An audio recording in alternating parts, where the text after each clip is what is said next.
Foundation for Open Government is going to give us an overview of the OPRA and the OPMA, and he'll take your questions. And then I'm excited to have Jerry Renfelder here. I can never pronounce his name. Sorry, Jerry. He's with the New Jersey Taxpayers Association, and he's going to enthrall you with how to read and understand a budget.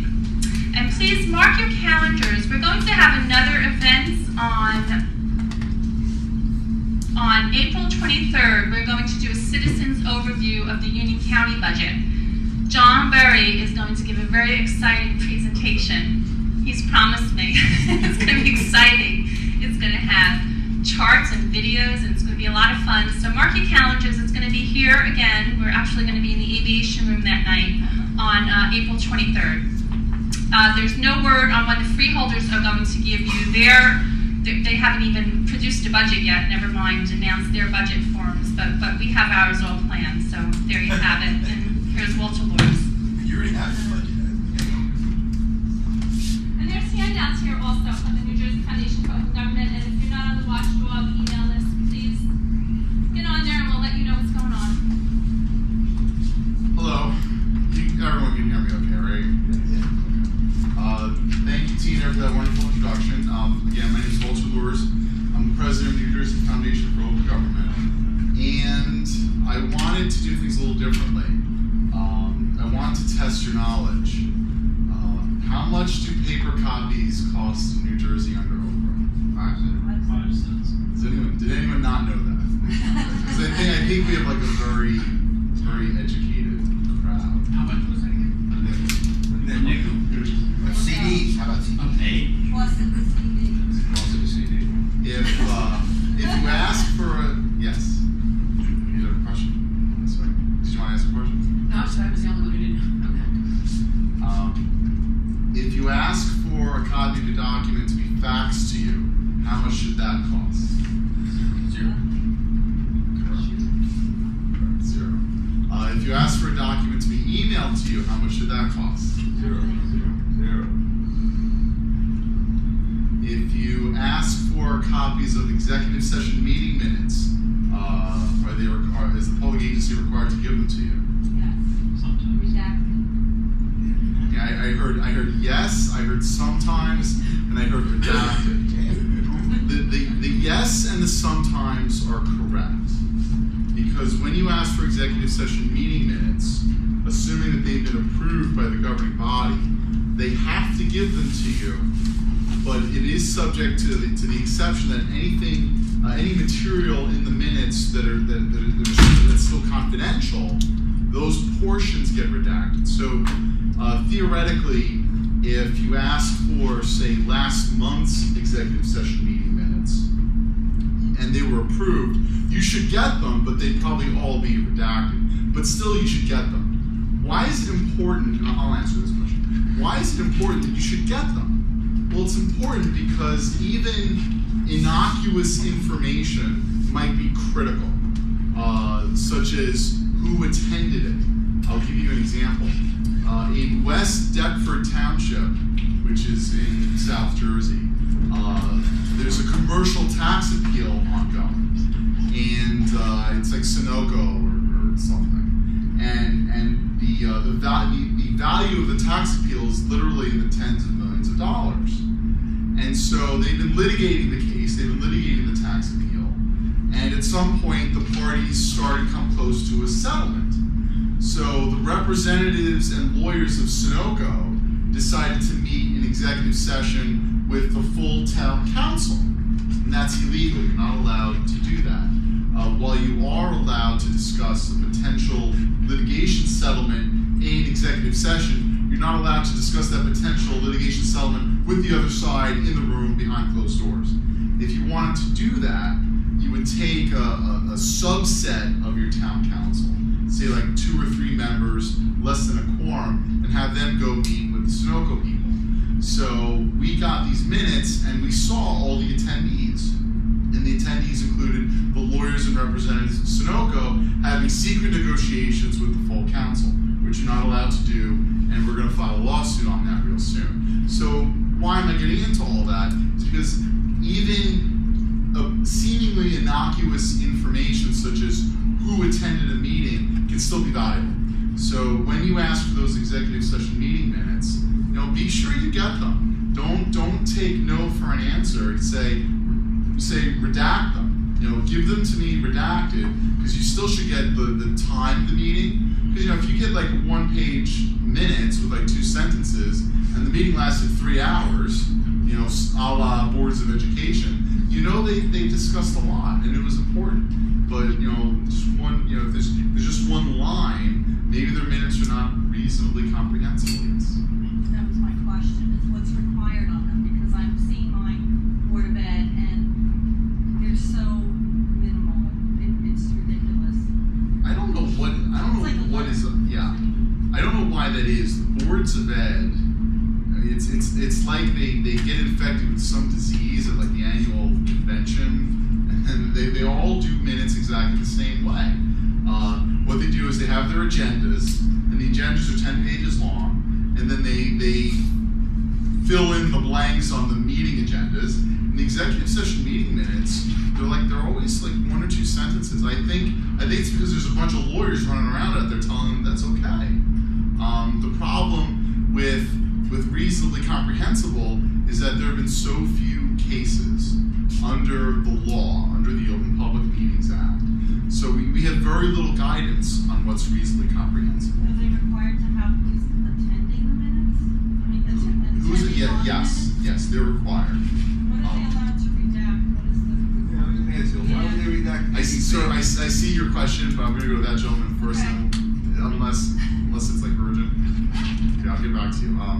What your question is? What are they allowed to redact? Allowed to redact anything if it's a...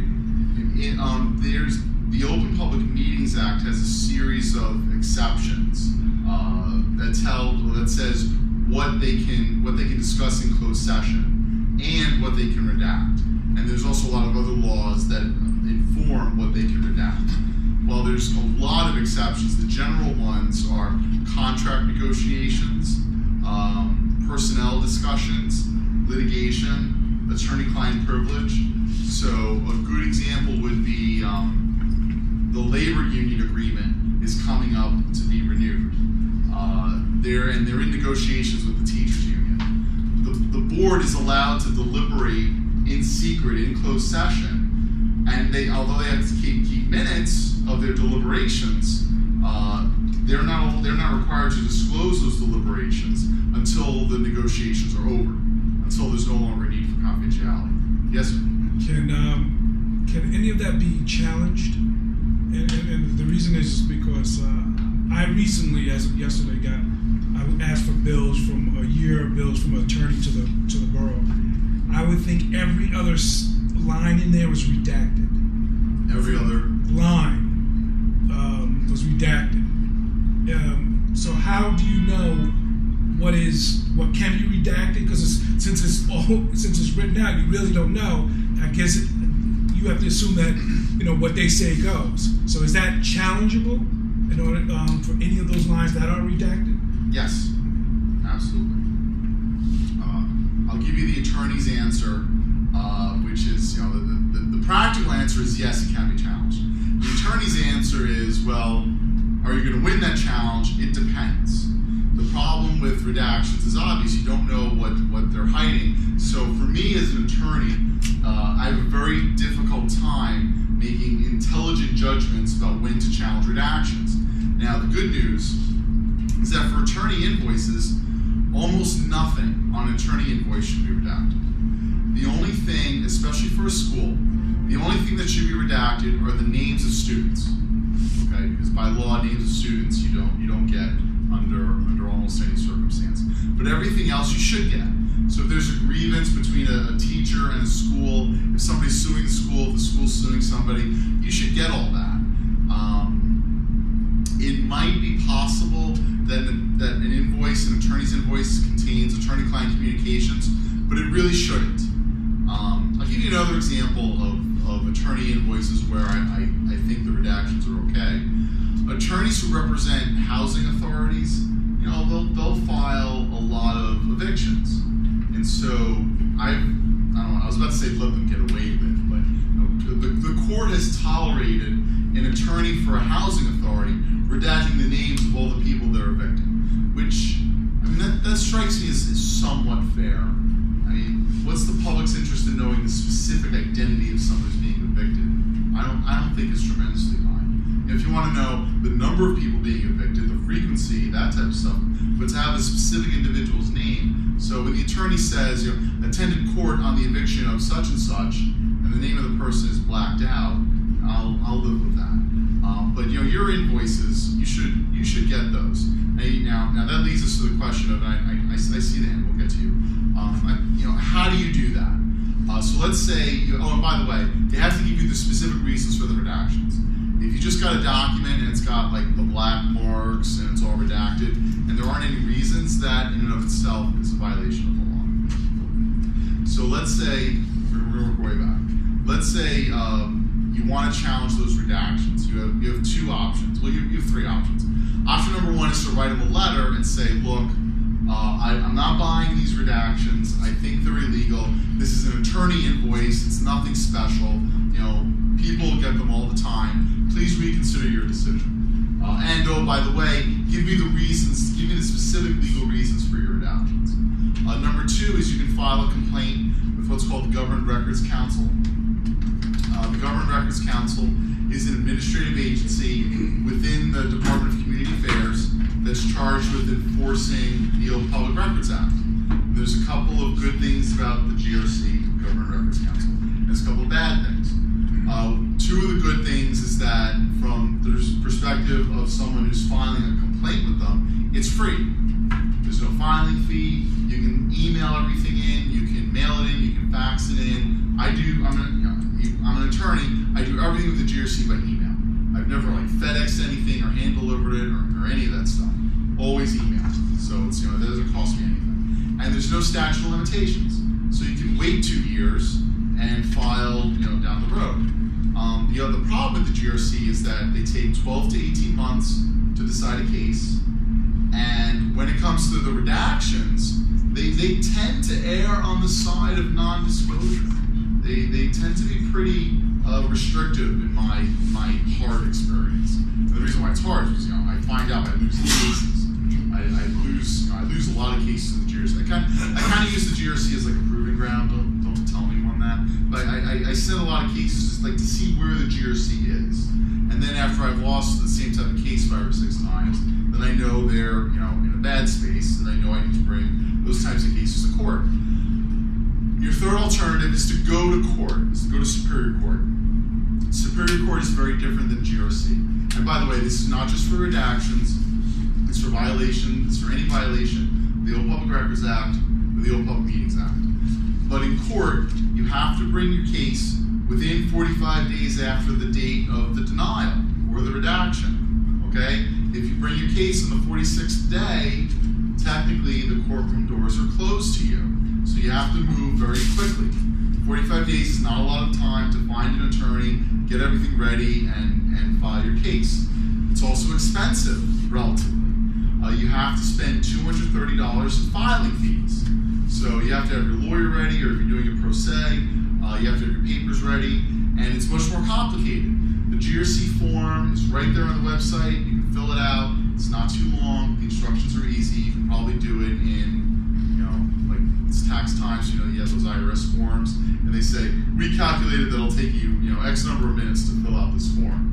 I think a GRC form you can do like an hour. Really do it well. Court, no way. 5 to 10 hours if you're lucky, because it's much more formal and there's a lot more requirements. And if you miss one or more things, then they'll kick your complaint back to you and say, they'll give you like a sheet, and they'll check it off. You say, people make these mistakes so many times that they actually have like a sheet for it. And they'll check off, you missed this, you missed this, you missed this, so now you can do everything over again. So of course, just tougher. That's why you have attorneys for it. So those are your remedies. You got your invoices. You can go to GRC, get a decision in a year to 18 months. You go to court. You have to go within 45 days. Probably get a decision in 2 to 3 months. And also judges are much more practical, much less restrictive in terms of the exemptions. I've gotten stuff in court that I never would have gotten from GRC. Stuff that I thought was kind of sensitive. I never would have gotten from GRC. But I got it from court. Sorry, you had a question. Yes, you mentioned the housing authority and redacting the names of persons who were evicted. That in grounds of privacy. Okay, under OPRA, and by the way, I want you to keep coming with the questions because it helps me identify what's important to you. I have like my whole little thing, but it's much better for me to just have interplay with you guys. I think that keeps all of us awake. There's a section in OPRA, and it's in the preamble, which says that it's the job of records custodians to protect an individual's privacy, reasonable expectation of privacy in public documents, which to me sounds like a contradiction. If it's a public document, there's no privacy in there. But the Supreme Court has held that you do have a reasonable expectation of privacy within a document, even if it's filed with a public agency. So what are some examples of that? Well, there's easy examples because there's some examples that the law has identified that you have an privacy interest in that don't get disclosed. For example, unlisted telephone numbers, social security numbers, regardless of whether they're filed or recorded in the county, credit card numbers, account numbers. That information should always be redacted. So that's easy. Where it gets hard, where it gets a little harder, is the case of the tenant being evicted. That's a judgment call, but I don't think that's a close judgment call. And I think unless you can articulate a really good reason for knowing someone's name and so is on public assistance when they're getting evicted, I don't think you're entitled to that. But some gray areas are email addresses, home addresses, right, Tina? Tina and I just litigated a case where we tried to get the home addresses we successfully tried to get the home addresses that Union County was mailing its senior citizen newsletter to. And the trial court allowed us to have that information. Union County appealed, and they lost. And now they're going to appeal to the Supreme Court. And they're saying that the senior citizens' reasonable expectation of privacy is greater than Tina's need for that information. And I think one of the reasons that we won was I don't think Union County's ever really successfully articulated an interest. Maybe they could have said, well, Tina Renna is a career con artist, and we know she's going to try and steal money from these people if she gets her hands on their addresses. That's an interest that would need to be protected. But they said nothing like that. Quite to the contrary, they weren't able to say anything bad about Tina, and they weren't able to articulate any interest why she shouldn't get that information. So right now, we're fighting over email addresses and home addresses. We're going to get them. We've been getting them. We're going to continue to get them. So that's where the privacy. You asked me about privacy. That's sort of like my spiel on privacy.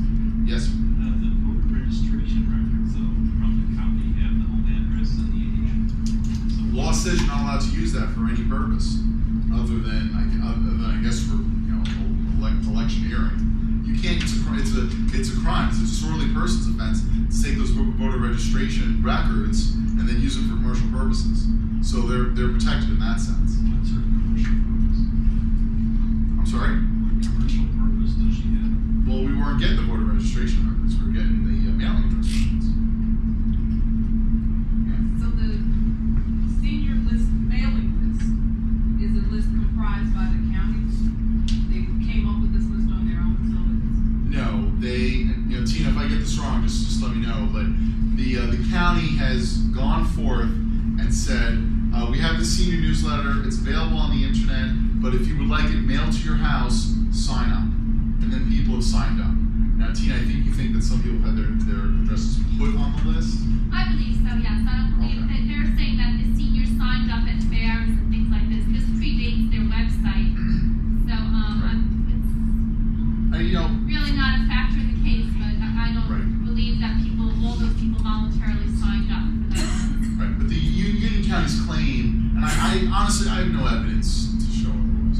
The Union County's claim is that people voluntarily signed up for the list because they chose not to, they said, I don't want to go on the internet, just, put me on the list, and so I can get it. And Tina wanted the same access to those folks that the county did. And I think that that's right and that's fair because the county is using taxpayer money to reach out to those folks. If it were private, it'd be different. But but I think that members of the public should have the same ability to communicate with constituents as the public agency does. Another example of that is we've been having a ball with this. Recently, the Supreme Court held that the Municipal Clerks Association is subject to OPRA. So what does the Municipal Clerks Association do? They have the emails of all the clerks in the entire state, and the New Jersey School Boards Association. Not only do they have all the emails of all the business administrators, they have all the emails of all the board members. So that's like, what is that? So that's 4,200 email addresses. So we OPRA'd their lists. We say, we know you emailed all the clerks in the state. We know you emailed all the boards in the state. Give us your email list so we can email them. And we got them. We got them. That's very powerful. I had to sue NJSBA for it, but they knew they were going to lose. So they said. And that's very, mention that it's very powerful because you can place an OPRA request via email. And that was another case that I brought forward successfully. Or the county challenged that and said, no, your request has to be on writing, paper writing. So if you wanted to get the budgets of every school board, you would have to acquire every one of their forms, fill out their forms, and submit it to every single one of them, instead of acquiring one email list and just emailing all of them and asking them for that information. So yeah, think about what we could do with that. I could form an OPRA request, get the email list of all the clerks from league municipalities, and then send the same OPRA request by email to all the clerks. That's a pretty powerful tool. Yes, sir. How you doing? I'm up. My name is Robert Edwards. Thank you for the email. Hi, Mr. Oh, yes. Yeah. Nice to meet you. Thanks for the information you sent the other day. I got that about the case that you're doing and the response. The Rivera case? Well, you used Burnett. Yes. Yeah, that's a great case. Yeah, GRC made the right decision. Yeah. Anyway, my question is, when a requester, files an OPRA request, and he gets back a false representation from the custodian, and he gets maybe 2 or 3 false representations, okay? And I perceive them as being fraud as defined by Black's Law Dictionary. Does that give a requester an opportunity to go into Superior Court? Or do they have to continue the process with the GRC and then step back and then file perhaps a fraud complaint in Superior Court? I'm trying to get a... So you're already in GRC? I'm already there, yeah. Are you getting certified statements that you think are false? Oh, they are. I've been able to establish that. Well, I mean, there's a couple things. I mean, if you think they're committing perjury, you can refer it to the prosecutor's office. Okay. I don't think you have a claim in Superior Court. Now, hopefully, the problem is with the GRC, you kind of, what's the GRC going to do? Is the GRC going to say, so the most the GRC is going to say is, it's possible that the records custodian is lying. It's possible the records custodian is knowingly and willfully violating OPRA. Right. So the GRC will refer to the Office of Administrative Law for a trial-like hearing. Yeah, I've been through that. Okay. Yeah. And then maybe the judge will find that the records custodian knowingly and willfully violated the law, and maybe they won't by lying. Now, it's only happened twice out of, they do 300 cases a year. They've been doing cases for 12 years. Yeah. So 2 times out of 3,600. Yeah. I know John Camp has brought this up, he has attacked it a few times, but not successfully. My Board of Education chooses to use their own private emails. The problem is that under the law, they have to provide these documents in the Open Public Records Act. But they can turn around and delete it. They have their spouses on there, so they're reading confidential information.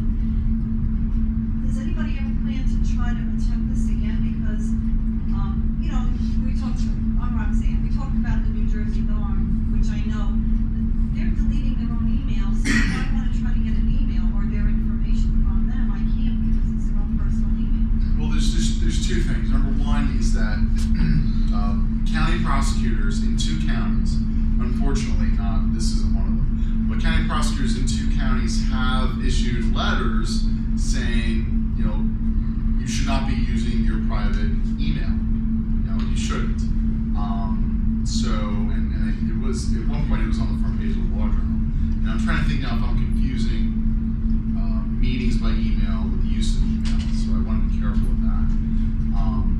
But you know, if folks insist on using private email, what I would do, and it's kind of like a long-range plan, is at some point try to bring a lawsuit in Superior Court, and one of your claims for relief will be that, Judge, they're using their personal emails, they're violating Division of Archives and Records Management policies, order them to use official emails. It's like when John did that, and he got, I know one of the cases with Lapicon, and I think he got them to do it, but he's, in reading his information, he had no basis to make them change it, but according to the New Jersey statutes, those are legal documents.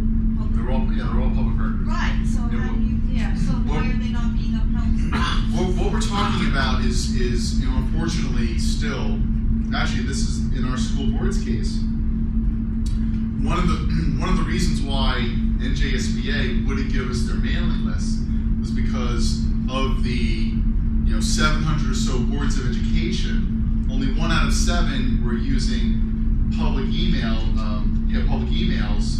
on the server for their board members. 6 out of 7 weren't, and we knew that because we knew there were so many thousands of board members, and they gave us the list, a list of email addresses.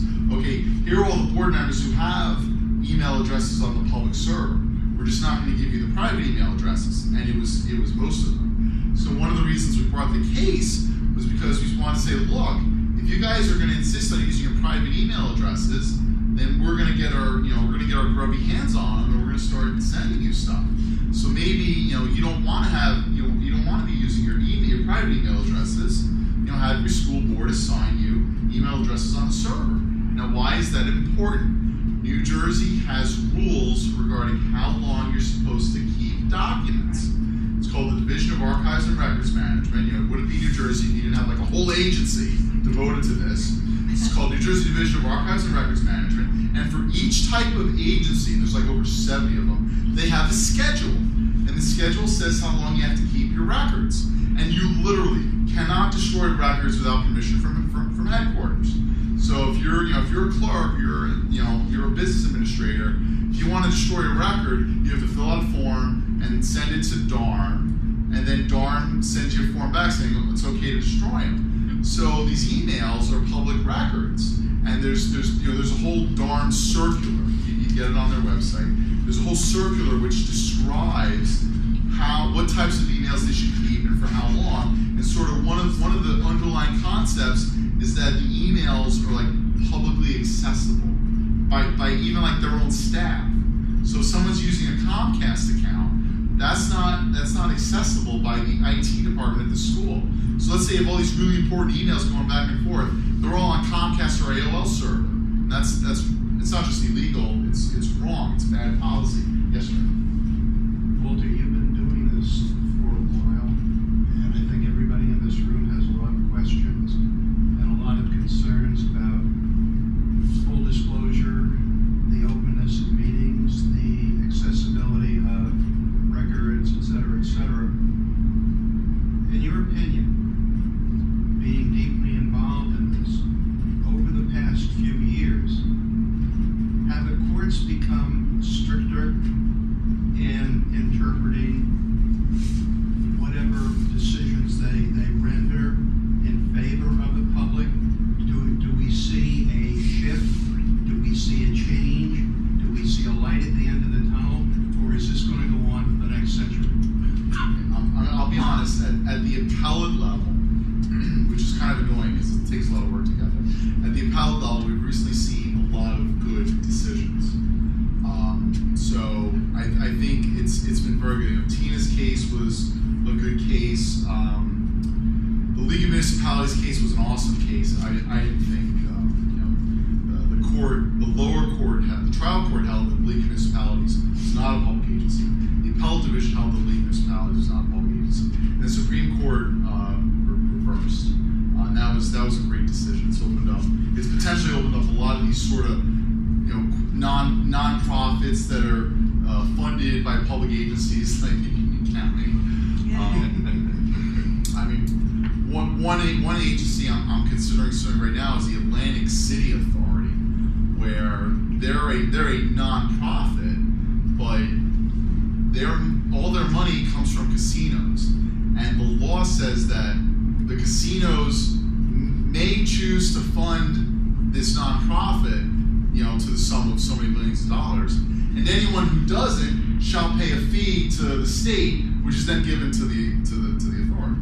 So it's all public. It's coerced. The funding is coerced, which is fine. I understand that taxation is coercion, but the League of Municipalities case is giving us opportunities to work away at that. So at the appellate level, the Supreme Court level, some very, very good decisions. The problem is you get new judges. Every year in Superior Court, it's the trial court, family law and law divisions and like small claims. There's like 25% turnover rate among the regular judges who hear the everyday kinds of cases. And so I find myself trying to sometimes, this might sound a little too, slightly less humble, but sometimes you do have to educate the judges. Because, most of the work I do is OPRA. But with a judge, in all fairness, 5 to 10% or maybe less of their work is OPRA. So they're not going to know this stuff as well. So when you get the new judges or judges who are new to OPRA, it can be a bit of a challenge. And Tina, we had that. That's what happened on the other day, where I got kicked out of court by a relatively new judge on something that I do all the time. And she was following the letter of the law, but she wasn't following the practice. And if almost any other judge had been deciding that case that day, I think it would have turned out differently. So Jerry, I think we're headed in the right direction, but it's a lot of work. I understand that there are raft of changes to the OPRA laws that just got out of committee yesterday. Well, it went from one committee to another. Yeah, okay. What did they? Because some point, I was covering a meeting where the town clerk was complaining about them, and it's going to cost the town a lot of money. What do you think the odds are of those changes making actually becoming legislation? The OPRA changes are not that big of a deal. The OPRA changes, in my opinion, just codify a lot of the existing cases. So when people talk about costs, they're talking about the OPMA Meetings Act amendments, which the OPMA Meetings Act that passed in like 1970 something, and it really hasn't been amended since, and it needs updating. But there's some requirements in there, which I think one requirement is that you have to have meeting minutes for subcommittees, which I thought, why instead of forcing out meeting minutes for subcommittees, why don't you just lower the quorum number, because then make the subcommittees really small. What do people always complain about? They complain that the 2 or 3 council power brokers met in subcommittee and they decided everything, and then by the time the full meeting rolls around, everyone knows which way to vote, which is kind of what happens. And so the response to that is, you got to do minutes for like everything. So yeah, they're complaining it's going to cost more, but you know what? It wouldn't be the first unfunded mandate that they've been doing before. And once they start doing it, then don't guess what? Don't have subcommittee meetings. Okay, don't have subcommittee meetings. Maybe you should do everything. How often do we have to see the votes where there's no true deliberation? Well, okay, maybe you guys have to meet full and have to have some real deliberations. I'm sorry. That's one way. I saw some other things. Yes? Why is it made mandatory that if you're serving in a public position that you have to have a government sanctioned meeting? It should be. That would be a good. I would imagine it would be difficult to get through the legislators just because if you don't have it in the first place, they're not going to put it forward. But could you put a referendum on that? You're fine. No, there's no such thing as a statewide referendum. You can get it done if you're a Faulkner Act community, you can do something in your town, but there's no this is not California. There's no statewide referendum. But it's an absolutely good idea. It's only really a problem with the boards. I've seen the lists. Almost every clerk, there are a few, but almost every clerk has like a real email address on a public server. Almost every school board administrator, same thing. It's the members of the board of education that it's just because like there's this sense of informality, which is kind of silly because the budgets are huge. 5 times bigger than the town, right? One other question on a different matter. When you raised before, maybe somebody was being evicted, their name should be kept private. What about if you have a chronic offender? Is there such a thing in, people always getting evicted? And therefore, should you know about that because the system is supporting those people and probably had a gauge system? Well, if you felt, I don't know, if you felt really strongly about that, you can get the court records. Court records are public. There's nothing non-public about, landlord-tenant court.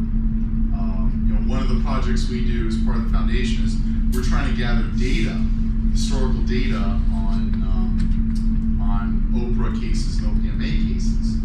Because a lot of these cases get settled or resolved and they're not published. So we want more insight into what's happening. So, just because something's not available under OPRA doesn't mean you can't, in that specific example, if you feel strongly about it, go to the landlord-tenant court and, say, I want to see your docket sheet.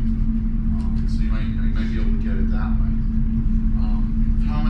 I should switch, right? We should go to Jerry. I've been speaking like half hour. 10 more minutes? Sure. I'm not going anywhere, guys. Well, okay, sure.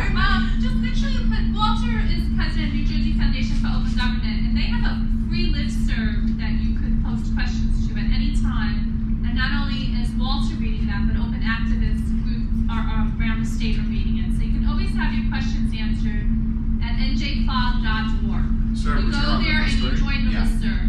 Yes, a lot of you know about that. So just make sure you plug that one. Thank you. Yeah, because I'll read that. I read those emails and I respond to them. Yes, sir. When you're requesting a document, is that document only good for you? Once I get that document, I can make it to show it to anybody. Do whatever you want with it. I can do whatever I want. It's once it's in your hands, under OPRA, not like Division of Youth and Family Services or court, for subject to some type of confidentiality order. But under OPRA, once you get it, you can redistribute it. That's why folks fight so much, because they know like once you get your foot, once the camel's nose gets in the door, that's it. It's out. I know there's some. Man or woman. Yes, ma'am. You mentioned technology and email. Are other new technologies that are being used in office environments, especially in government agencies, like your meeting calendar and text, and all of those are within OPRA? Yes, it's all potentially within OPRA. Data. Ask for the data. One of the things that we ask for a lot are check registers. And we ask for check registers for a lot of reasons. A check register is a summary of a lot of other stuff. Okay? Who are they paying? How much are they paying? When did they pay? Okay, get the check registers. Get the check registers in like text format or Excel format. If they say that, we can't get that for you, say, look guys, I know you're not running on, index cards and paper over there. You've got financial software. Go to your CFO and tell your CFO to run a report giving me the information that I want. And then they might say, well, a fancy company does, and they're going to charge us a lot of money. And we're fighting over that right now. The question is, let's say, a town or a county's books are handled by a private company, and they have like this nice pricing chart. If you want this report, it's $100. If you want this report, it's $150. Right now we're fighting over whether you got, not me personally, but others, do you have to pay the $150? Or should you just pay what it really takes to do the data, because it's usually more. So then that's the responsibility of the taxpayer to pay for you to get that report? Should they be getting that report anyway? Should they be getting a report from their vendor to tell them what's going on with their business? Probably, but to answer your question the way it's asked, yes, anytime that an individual doesn't pay for a record or pays below cost, that cost is spread among all taxpayers. Right, obviously, but you're talking about a much larger cost with an outside company who's charging. there are. It's true, though. Well, see, then it's a very tricky question because, can the town contract away its public information? Because if I were nefarious and I wanted to make sure no one ever saw my information in electronic format, I'd give it to some company and I'd say, you guys keep it and charge us however much you want for it. And then now it's stowed away somewhere for $100, Jerry. I would say that the public nature of that information stays with the information, no matter that it's handled by a private company. And I would further say that that private company ought not to be charging or providing that because they're contracting the public body, they're being paid by taxpayer dollars. Yeah, tell Judge Ciccone that in some respect. She said exactly the opposite. That's one of the cases. That's perfect. Tina. I just want to give an example of how important it is to get the check registered. Before the Union County Watchdog Association forced the county, we actually paid the county a fee. I'm thinking back, it was about $500, and we went back and forth. John Paff actually helped me with that. They wanted thousands of dollars to come up with a special program so they could give us the information in an electronic format. Before we were able to get that information from them, the only way you could view the county check register was to go to the county during 9 to 5 work hours and sort through the paper printout of their check register. As you can imagine, to be able to take that time and to actually come up with some sort of understanding of what was going on. I mean, we're talking thousands of checks every month. So it's a very important, powerful piece of information to have, and these government bodies should be putting them on their websites.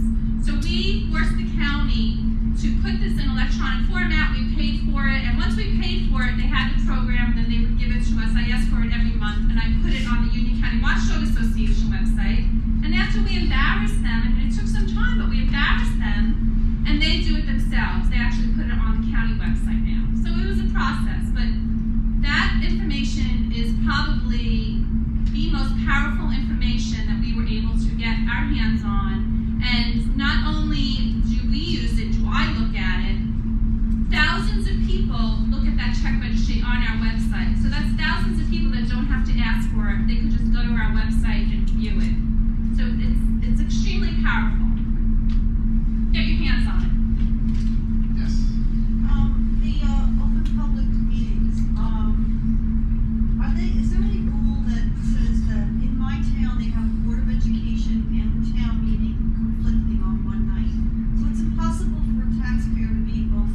They didn't originally, the Board of Ed changed it from a Wednesday to a Tuesday a few years ago because of one board member, but they never changed it back. So Tuesday nights, the second Tuesday of the month is always a conflict. No, they're required at the beginning of each year.